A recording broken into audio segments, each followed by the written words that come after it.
పేరు కష్టానికి ఉన్న విలువ. రాము అనే బాలుడు చదువులో సక్టు స్థాయిలో ఉండేవాడు.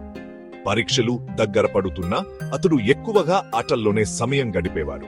ఇంకా సమయం ఉంది అనుకుంటూ చదువును వాయిదా వేస్తూనే ఉండాడు. అతని స్నేహితుడు సురేష్ మాత్రం ప్రతిరోజు కొద్దిగా అయినా క్రమంగా చదువుతూ ఉండేవాడు. పరీక్షల రోజు వచ్చింది. రాము ప్రశ్నాపత్రం చూసి ఆశ్చర్యపోయాడు. చాలా ప్రశ్నలకు సమాధానాలు రాయలేకపోయాడు. సురేష్ మాత్రం నమ్మకంగా అన్ని ప్రశ్నలకు సమాధానం రాశాడు. ఫలితాలు వచ్చిన రోజు రాము తక్కువ మార్కులు తెచ్చుకున్నాడు. సురేష్ మంచి మార్కులతో ఉత్తీర్ణుడయ్యాడు. అప్పుడే రాము తన తప్పు గుర్తించాడు.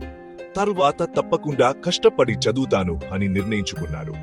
ఆ రోజు నుంచి రాము ప్రతిరోజు క్రమంగా చదవడం ప్రారంభించాడు. కొన్ని నెలల్లోనే అతనిలో మార్పు కనిపించింది. తదుపరి పరీక్షల్లో అతను మంచి ఫలితాలు సాధించాడు. నీతి వాయిదా వేయడం విజయాన్ని దూరం చేస్తుంది.